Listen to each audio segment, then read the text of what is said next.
ತುಂಬ ಜನ ಹೇಳೋದೇನು ಅಂತ ಅಂದರೆ, ನಾನು ಹೊರಗಡೆಯಿಂದ ನೋಡೋಕ್ಕೆ ತುಂಬಾ ಖುಷಿಯಾಗಿದ್ದೀನಿ, ಆದರೆ ಒಳಗಿನಿಂದ ನನ್ನಷ್ಟು ನೋವು ಪಡೋರು ಯಾರೂ ಇಲ್ಲ.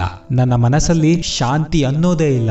ಎಷ್ಟು ಜನ ಚಿಂತೆನೇ ಇಲ್ಲದೆ ಹ್ಯಾಪಿಯಾಗಿ ಇದ್ದೀರಾ ಹೇಳಿ? ಕಮೆಂಟ್ ಬಾಕ್ಸ್ ಅಲ್ಲಿ ಸುಳ್ಳೆಲ್ಲ ಹೇಳಕ್ ಹೋಗ್ಬಾರ್ದು, ನಿಜವಾಗ್ಲೂ ಹೇಳಿ. ನನ್ಗೆ ಗೊತ್ತು, ಯಾಕಂತಂದ್ರೆ ಖುಷಿಯಾಗಿ ಇದ್ದಿದ್ರೆ ಈ ವಿಡಿಯೋನ ನೀವು ನೋಡೋಕೆ ಬರ್ತಾ ಇರಲಿಲ್ಲ. ವೆಲ್, ಮನಸ್ಸಲ್ಲಿ ಅಶಾಂತಿ, ದುಃಖ ಇದ್ರೆ ಹೊರಗಿನ ಯಾವುದೇ ವಸ್ತು ನಿಮ್ಮನ್ನ ಖುಷಿಯಾಗಿ ಇಡೋದಕ್ಕೆ ಸಾಧ್ಯನೇ ಇಲ್ಲ. ಹಾಗೇನೆ ಮನಸ್ಸಲ್ಲಿ ಖುಷಿ ಇದ್ರೆ ಹೊರಗಿನ ಯಾವುದೇ ವಸ್ತು ನಿಮಗೆ ದುಃಖವನ್ನ ತಂದು ಕೊಡೋದಕ್ಕೆ ಸಾಧ್ಯನೇ ಇಲ್ಲ.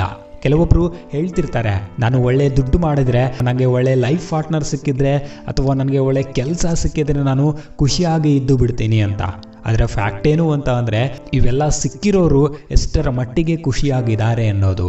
ಅವರು ಕೂಡ ಇದನ್ನೇ ಹೇಳೋದು, I am not happy with my life ಅಂತ.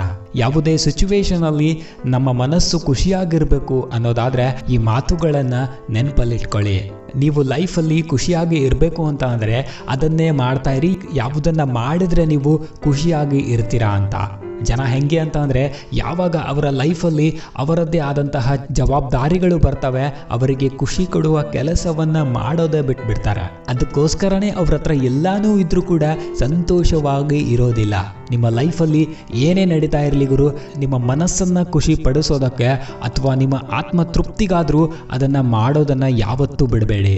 ಏನೇ ಆಗಿರಲಿ, ಗೇಮು, ಆಟ ಆಡೋದಾಗಿರ್ಬೋದು, ಮ್ಯೂಸಿಕ್ಕು, ಡ್ಯಾನ್ಸು, ಹೊರಗಡೆ ಸುತ್ತಾಡೋದು, travelling, whatever it may be, ಅದನ್ನು ಮಾಡಿದ್ರೆ ನಿಮ್ಮ ಟೆನ್ಷನ್ ದೂರ ಆಗುತ್ತೆ ಅನ್ನೋದಾದರೆ ಅದನ್ನು ಮಾಡೋದು ಯಾವತ್ತೂ ಬಿಡಬೇಡಿ. ಆ ಬಾಗಿಲನ್ನು ಯಾವತ್ತೂ ಮುಚ್ಚಬೇಡಿ.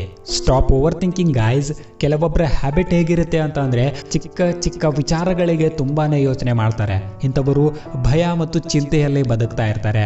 ಸಾಕು ಬಿಡ್ರಿ, ಎಷ್ಟೊಂದು ಯೋಚನೆ ಮಾಡ್ತಾ ಇರ್ತೀರಾ. ಇದರಿಂದ ನಿಮಗೆ ತಲೆನೋವು ಬರುತ್ತೆ ಹೊರತು ಯಾವುದೇ ಯೂಸ್ ಆಗಲ್ಲ. ನಾಳೆ ಏನಾಗುತ್ತೋ ಏನೋ ಅದು ಗೊತ್ತಿಲ್ಲ. ಇವತ್ತಿನ ದಿನ ಏನಾಗಬೇಕು ಅನ್ನೋದನ್ನ ನೋಡಿ. ಇದು ಲೈಫು ಬಾಸ್. ಸುಖ ದುಃಖ ಎರಡೂ ಇರುತ್ತೆ. ನಿಮಗೆ ಇಷ್ಟ ಇದ್ರೂ ಇಲ್ಲದೆ ಇದ್ರೂ ಇದನ್ನ ಫೇಸ್ ಮಾಡಲೇಬೇಕು. ನಿಮ್ಮನ್ನ ನೀವು ಡೈಲಿ ಇಂಪ್ಲಿಮೆಂಟ್ ಮಾಡ್ತಾ ಇರಿ. ನಿಮ್ಮ ಟೈಮು, ಮನಿ, ಲೈಫು, ನಿಮ್ಮ ಪ್ರೀತಿ ಪಾತ್ರರಿಗೋಸ್ಕರ ಮೀಸಲಿಡಿ. ಸೈಕಾಲಜಿ ಪ್ರಕಾರ ನಮಗೆ ಇಷ್ಟ ಆದವರ ಜೊತೆ ಟೈಮ್ ಕಳೆದ್ರೆ ಮನಸ್ಸಿಗೆ ನೆಮ್ಮದಿ ಸಿಗುತ್ತಂತೆ. ಅದು ಯಾರೇ ಆಗಿರಲಿ, ಫ್ರೆಂಡ್ಸು, ರಿಲೇಷನ್ಸು, ಸಂಗಾತಿ, ಯಾರೇ ಆಗಿರಲಿ, ಅವರ ಜೊತೆ ನೀವು ಟೈಮನ್ನು ಸ್ಪೆಂಡ್ ಮಾಡ್ತಾ ಇದ್ದೀರಾ ಅಂತ ಅಂದರೆ ಮನಸ್ಸಿಗೆ ಒಂದು ಖುಷಿ ಮತ್ತು ನೆಮ್ಮದಿ ಅನ್ನೋದಿರುತ್ತೆ. ಹಾಗೇನೆ ನಿಮಗೆ ಇಷ್ಟ ಇಲ್ದಿರೋರ ಜೊತೆ ಒಂದು ಕ್ಷಣನೂ ಕೂಡ ಇರಬೇಡಿ.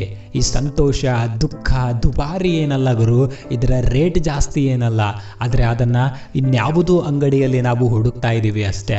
ಅದು ನಮ್ಮಲ್ಲೇ ಅಡಗಿ ಕುಳಿತಿದೆ. ಅದನ್ನು ಹುಡುಕಿ ನಮ್ಮ ಜೀವನವನ್ನು ನಡೆಸಿದ್ರೆ ಜೀವನ ಪೂರ್ತಿ ಸಂತೋಷವಾಗಿ ಇರ್ತೀವಿ ಅಂತ ಹೇಳ್ತಾ ಸಿಗೋಣ ನೆಕ್ಸ್ಟ್ ವಿಡಿಯೋದಲ್ಲಿ. ಅಲ್ಲಿವರೆಗೂ smile to your life and finally thank you for watching.